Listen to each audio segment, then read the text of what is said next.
नमस्कार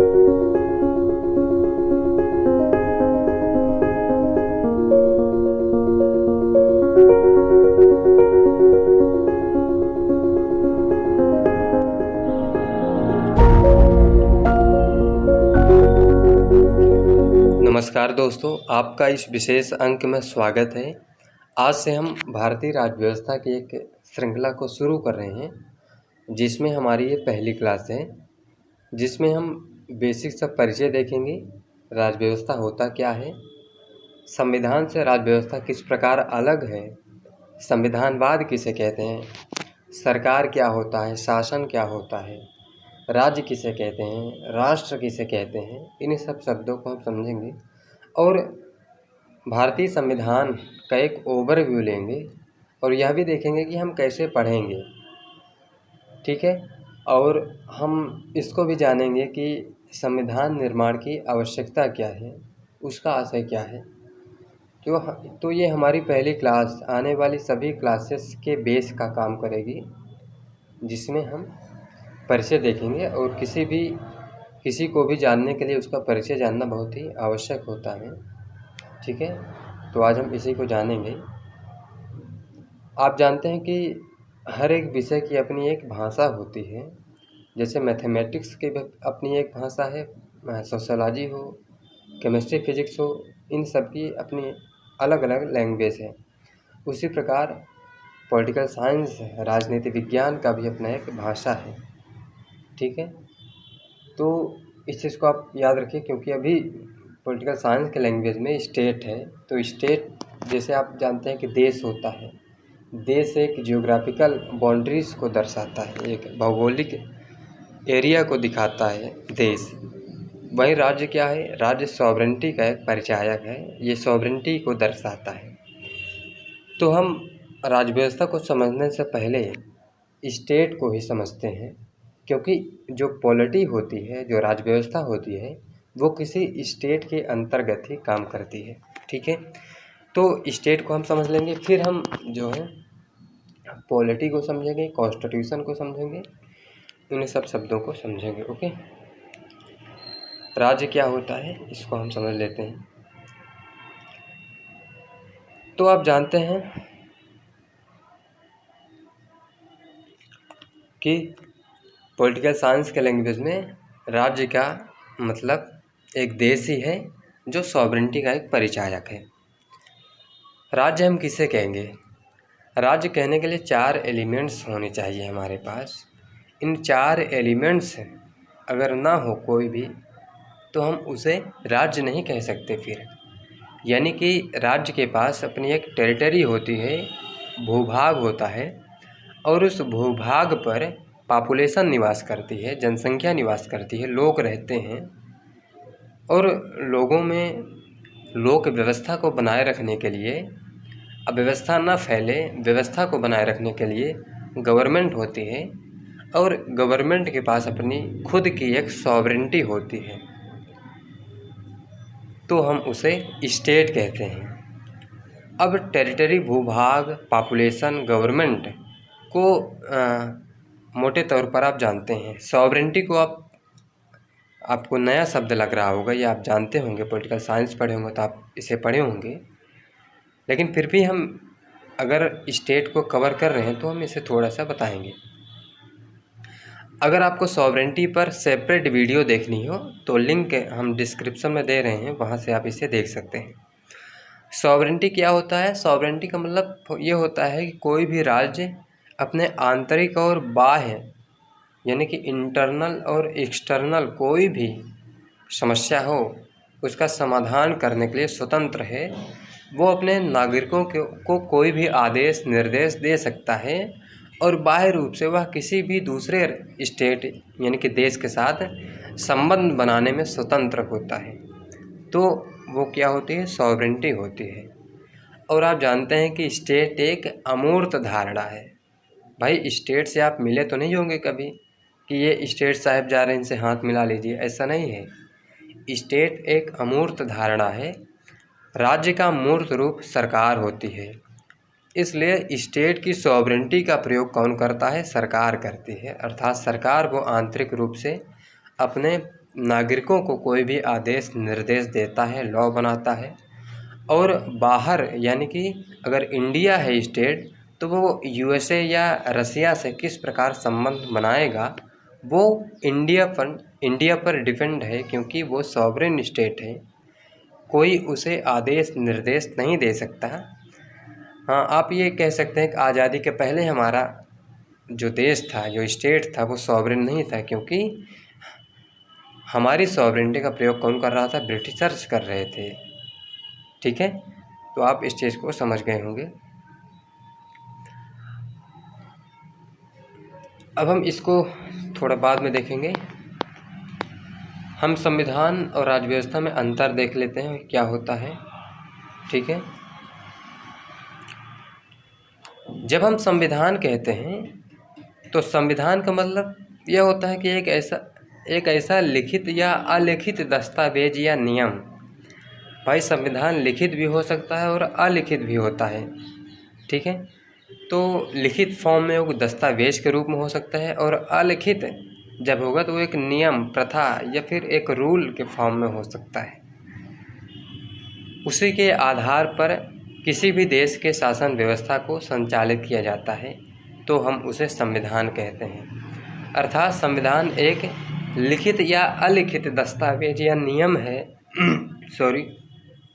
जिसके आधार पर किसी देश के शासन व्यवस्था को, गवर्नमेंट को संचालित किया जाता है। ओके, जबकि राज्य व्यवस्था क्या है?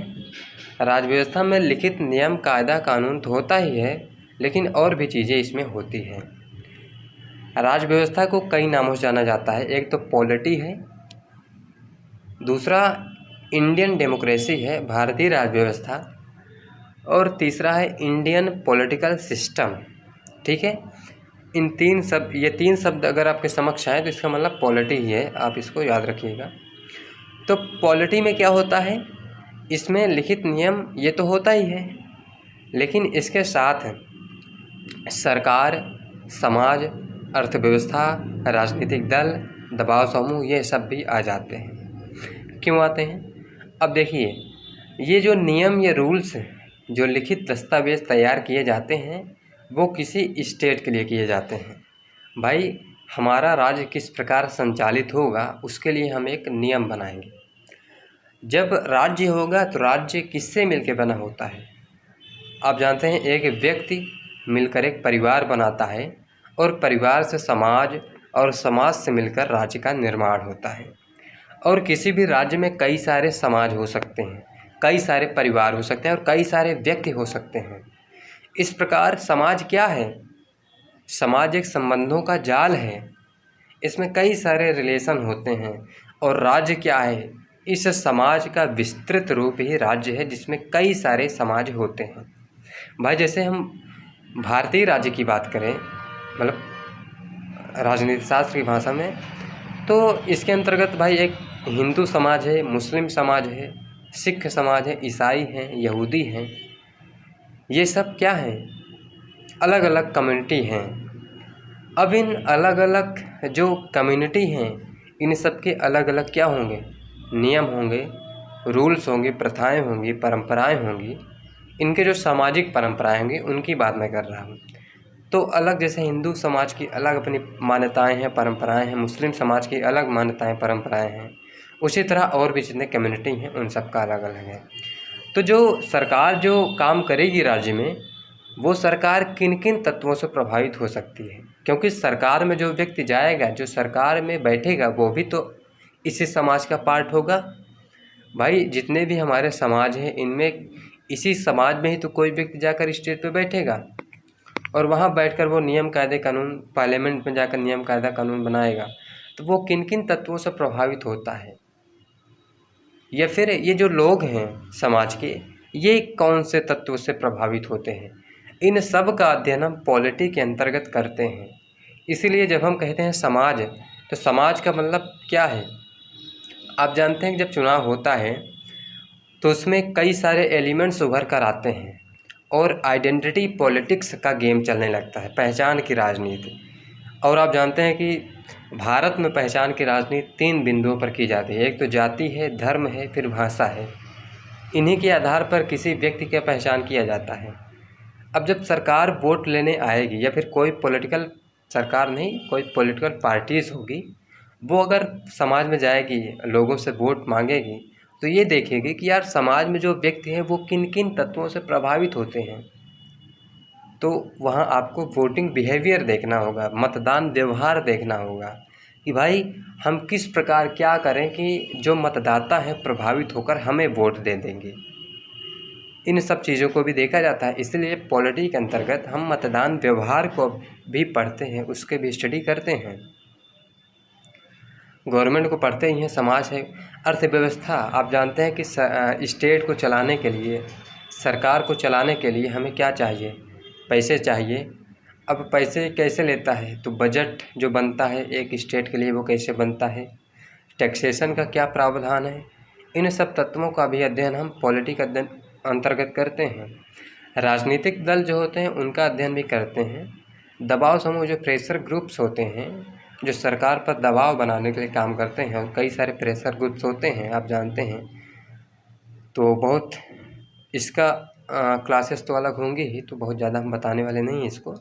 जैसे स्टूडेंट की प्रेशर ग्रुप्स होती हैं, वकीलों की, व्यवसायियों की, शिक्षकों की, या किसानों का, मज़दूरों का, इन सब का अपना एक दबाव समूह होता है जो सरकार पर दबाव डालते हैं। ठीक है, तो इन सब तत्वों का भी हम अध्ययन किसमें करते हैं? पॉलिटी के अंतर्गत। जबकि संविधान एक नियम दस्तावेज है, लिखित दस्तावेज है या अलिखित नियम है, बस इसमें ये सारी चीज़ें नहीं आती। जबकि पॉलिटी के अंतर्गत ये हम सब भी ये भी पढ़ते हैं। ओके, अब दूसरी बात, जो राज्य व्यवस्था का विचार है वो अत्यंत जो है जीवंत है और गतिशील है, बहुत डायनेमिक है। क्योंकि मनुष्य, मानव प्रकृति बहुत गतिशील है, मनुष्य कुछ नित्य नवीन परिवर्तन करता जाता है, इसलिए राज्य व्यवस्था भी डायनेमिक होता जा रहा है और बहुत डायनेमिक है भी। राजनीतिक व्यवस्था, यहाँ जब राजनीतिक व्यवस्था कह रहे हैं तो ये इंडियन पॉलिटी ही है। व्यवस्था क्या होती है अभी हम समझेंगे, सिस्टम एक प्रकार से कहते हैं।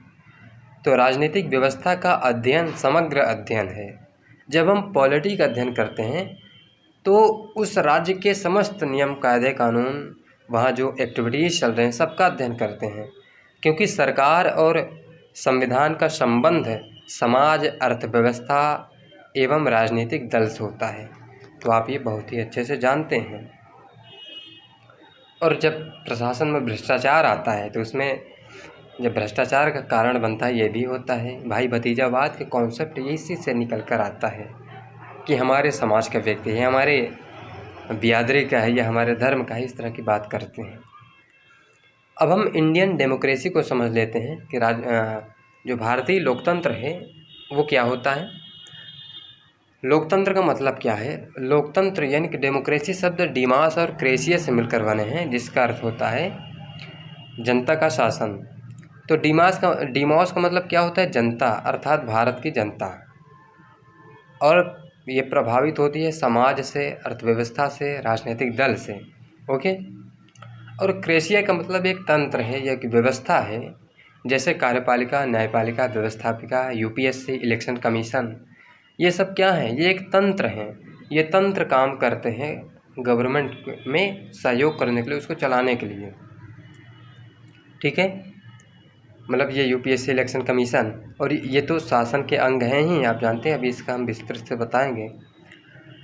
जब हम इंडियन पॉलिटिकल सिस्टम की बात करते हैं तो सिस्टम क्या होता है? सिस्टम कई एलिमेंट्स हैं, उनका समूह होता है।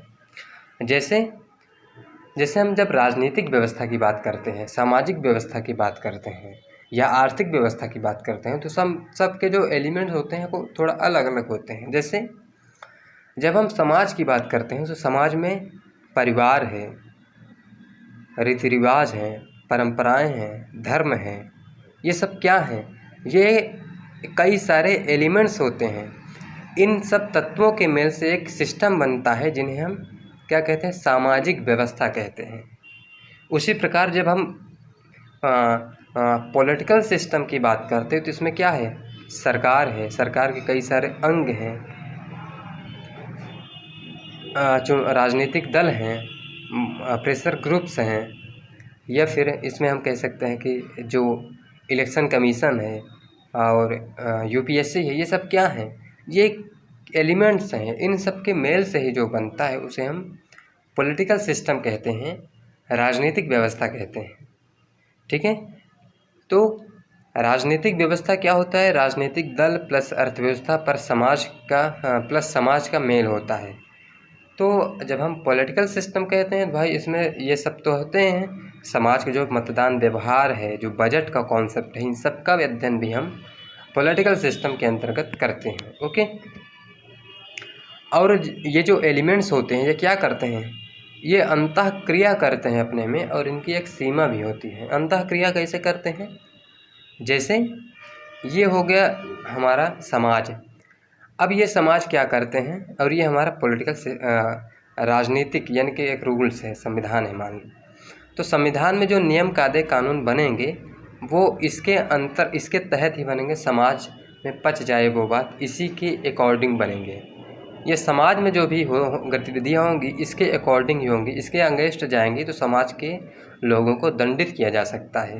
इसलिए ये एक दूसरे को इन्फ्लुएंस कर रहे हैं, अंतःक्रिया कर रहे हैं एक दूसरे में। तो ये एलिमेंट्स जो होते हैं प्रभावित एक दूसरे को बहुत ही अच्छे से करते हैं, आप जान सकते हैं इसको। ठीक है, तो आई होप आपको संविधान और राजव्यवस्था का बेसिक सा मतलब समझ में आया होगा। अब हम संविधान और संविधानवाद का जो कॉन्सेप्ट है उसे समझ लेते हैं। तो संविधान क्या होता है? संविधान विश्व के प्रत्येक देश में है। संविधान क्या है? एक नियम है, रूल है, जिसके आधार पर हम अपने राज्य को चलाते हैं।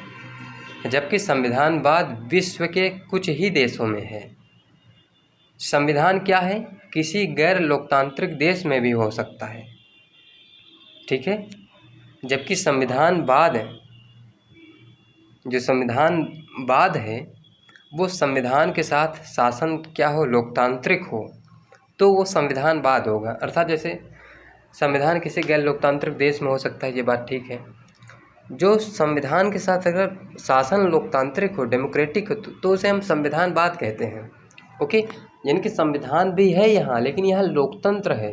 जबकि यहाँ संविधान है लेकिन शासन गैर लोकतांत्रिक है, तानाशाही है, राजतंत्री है, तो हम इसे संविधानवाद नहीं कहेंगे। संविधान हो सकता है लेकिन सर्वोच्चता शासकों की हो सकती है इसमें। यानी कि संविधान होगा लेकिन संविधान तो होगा, नियम कायदे कानून होंगे, लेकिन जो सुप्रीमेसी होगी वो किसी शासक की हो सकती है। लेकिन संविधानवाद में संविधान ही सर्वोच्च विधि होता है। संविधान के साथ भी शासन असीमित और निरंकुश हो सकता है। यानी कि भाई रूल्स हैं, कोई शासक तानाशाही है तो वो निरंकुश होगा, वो असीमित होगा, किसी को कोई भी प्रताड़ना देगा, आदेश निर्देश देगा। जबकि संविधानवाद में जो शासन होता है वो सीमित होता है। अभी इसको समझेंगे सीमित कैसे होता है।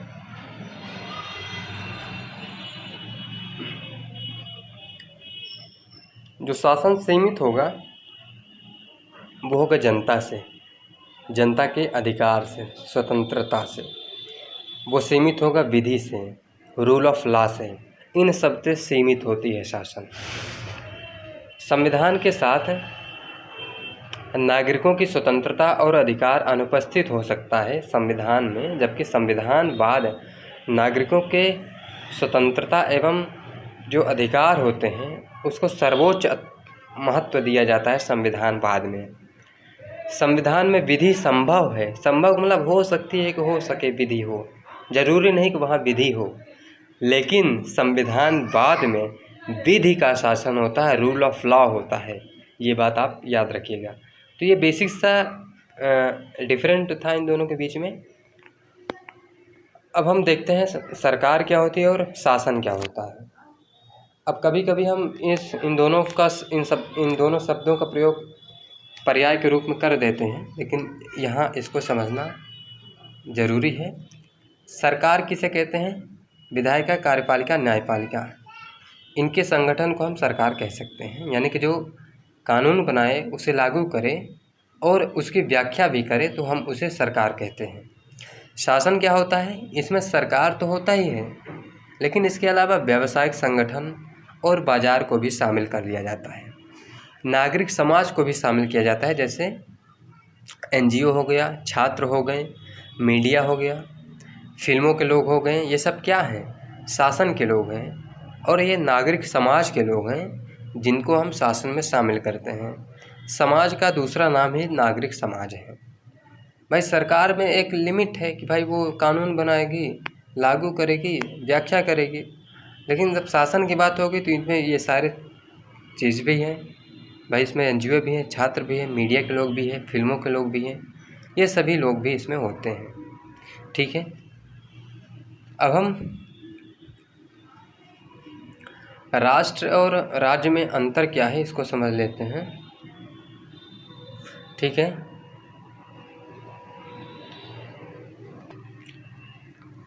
तो राज्य क्या है? एक वैधानिक विचार है, जबकि राष्ट्र एक मनोवैज्ञानिक विचार है। राज्य एक भौगोलिक विचार है जो एक पेरिफेरी को दर्शाता है, जबकि राष्ट्र एक भावात्मक विचार है। राज्य निर्माण की जो कॉन्सेप्ट होता है, प्रशासनिक एकता होता है, सेना होती है और पुलिस निर्माण होता है राज्य का।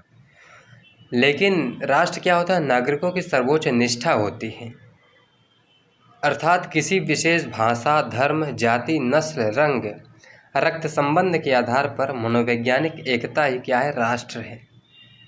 अर्थात जो नागरिक होते हैं उनकी निष्ठा, जो सुप्रीम निष्ठा होगी, वो किसी भाषा को लेकर हो सकती है, किसी धर्म को लेकर, किसी जाति को लेकर, किसी नस्ल, रंग, रक्त संबंध को लेकर। जैसे हम एग्जाम्पल लें हिटलर का, तो हिटलर ने जो एक राष्ट्रवाद का नारा दिया तो उसने नस्ल के आधार पर दिया, क्योंकि नाजी जो एक नस्ल थी उसमें उसने कहा कि इसे तो ईश्वर ने विशेष प्रकार की शक्ति प्रदान की है, विशेष प्रकार से बनाया है। आप उनको देखेंगे जो नाजी नस्ल के लोग होते हैं उनकी आंखें नीली नीली होती हैं और वो लंबे होते हैं, गोरे होते हैं। तो उसी के बेस पर हिटलर बोलता था कि हमें तो ईश्वर ने विशेष प्रकार की बनाया है, और क्योंकि हमें विशेष प्रकार से बनाया इसलिए हम जो अन्य नागरिक हैं उन पर शासन करेंगे, क्योंकि ईश्वर ने हमें विशेष प्रकार का बनाया है। तो उसने नस्ल के आधार पर एक राष्ट्रवाद का आह्वान किया, और वो एक शुमार तानाशाह है, बेशुमार तानाशाह। आप जानते हैं हम किसी भाषा के नाम पर या जाति के नाम पर, धर्म के नाम पर, जैसे कुछ लोग हिंदू राष्ट्रवाद की बात करते हैं, मुस्लिम राष्ट्रवाद है, ये सब क्या है? धर्म के आधार पर है। लेकिन राज्य का कॉन्सेप्ट जो है वो इन सब तत्वों से है। पर राज्य किससे बनता है भाई? एक सरकार होती है, सरकार कहाँ काम करेगी? जनता के लिए। जनता आसमान में तो टंगेगी नहीं, वो भूभाग पर रहेगी, और सरकार के पास अपनी एक सॉवरेंटी होगी। बिना सॉवरेंटी के सरकार कैसे काम करेगी? तो राज्य क्या है? एक वैधानिक विचार, एक लीगल आपका आइडिया है, जबकि राष्ट्र एक साइकोलॉजिकल आइडिया है। तो ये बहुत ही बेसिक से डिफरेंट रहा इसके बीच में। ठीक है, अब हम ये समझते हैं कि संविधान निर्माण की आवश्यकता क्या है। हम क्यों संविधान को बनाए भाई? क्या आवश्यकता है संविधान की? इसको हम समझेंगे। संविधान क्यों बनाया जाता है? पहली बात तो यह है कि विधि की शासन स्थापित करने के लिए, अर्थात विधि की सर्वोच्चता होगी, सरकार की नहीं। इसके लिए हम संविधान बनाते हैं। अच्छा, तो हम विधि का शासन हम क्यों स्थापित करते हैं? क्योंकि जब विधि का शासन होगा, अर्थात वो किसी व्यक्ति का शासन है। इसके अपोजिट में देखिए, जब विधि का शासन होगा तो किसी व्यक्ति का शासन नहीं होगा। और आप जानते हैं कि किसी भी राज्य में अगर व्यक्ति का शासन होता है तो वहाँ नागरिकों को बहुत अच्छी स्वतंत्रता या अधिकार नहीं मिल पाते। जबकि विधि का शासन होगा तो वहाँ नागरिकों को अधिकार दिए जाते हैं, उनको स्वतंत्रता दी जाती है कई सारे। तो बेसिक से डिफरेंट ये है। और सरकार की इसमें सर्वोच्चता नहीं होती।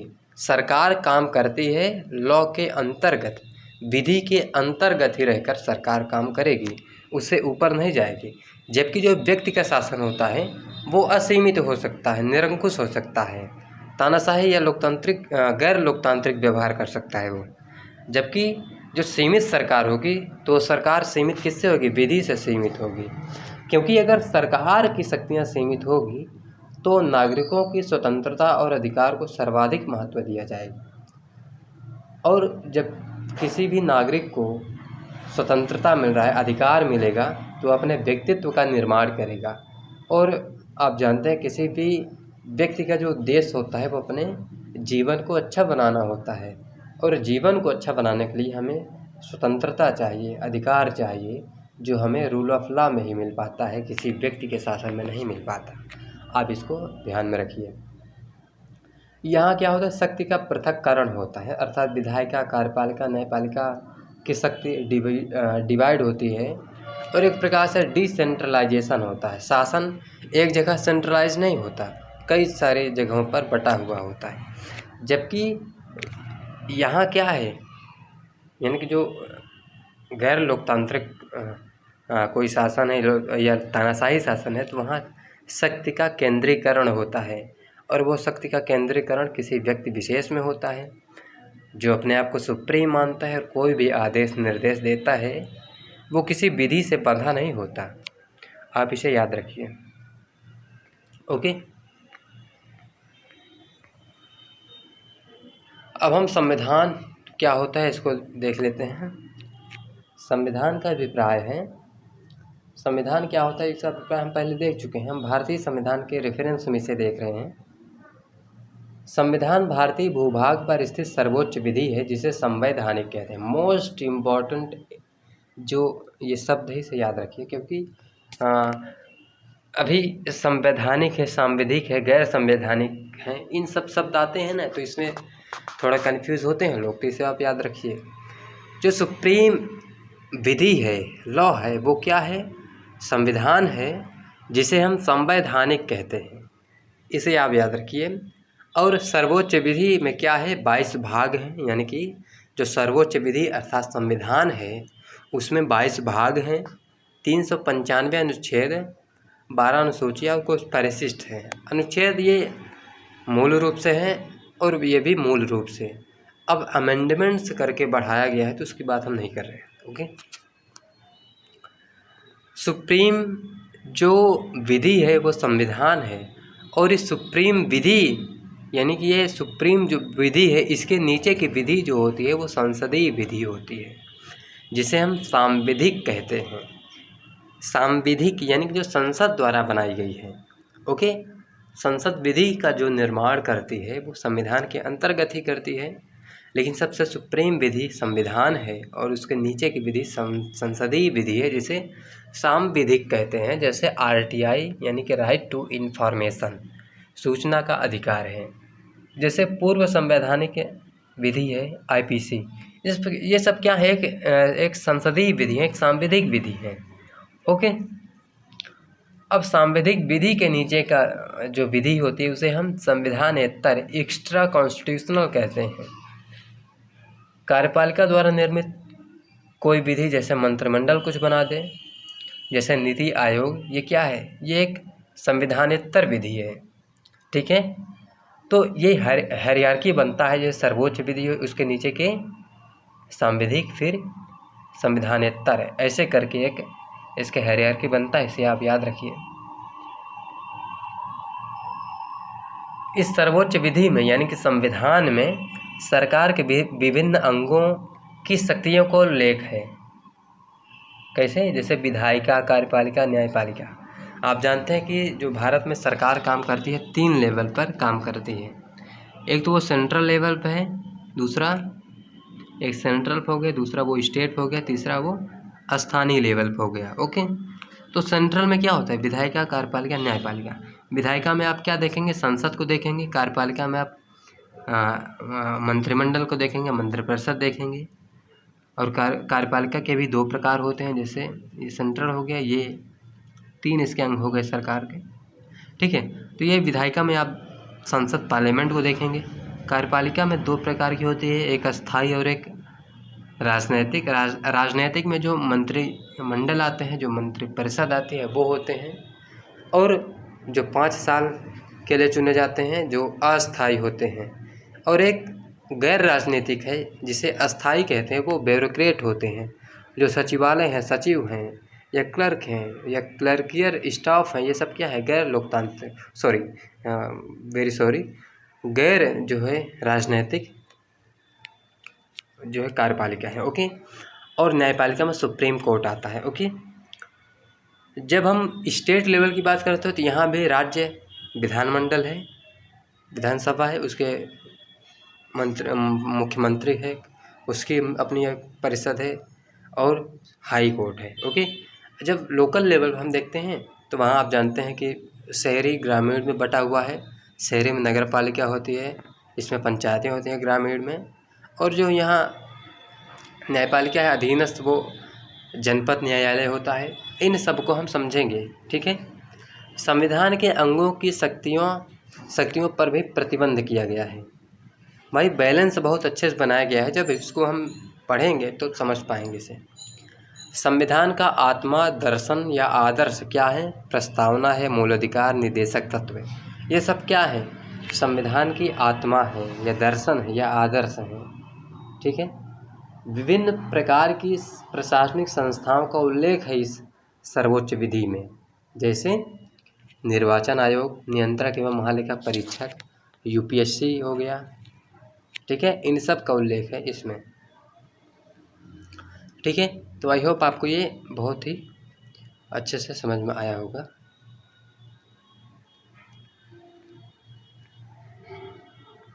अब हम अपना ये देख लेते हैं इसको।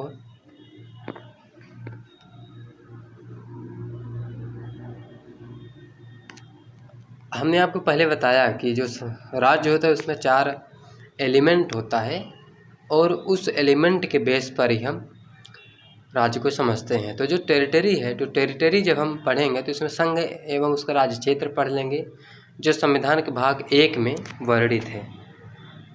जब पॉपुलेशन की बात आएगी तो हम नागरिकता को पढ़ेंगे, यानी कि सिटीजनशिप को पढ़ेंगे, जो भाग 2 के अंतर्गत है।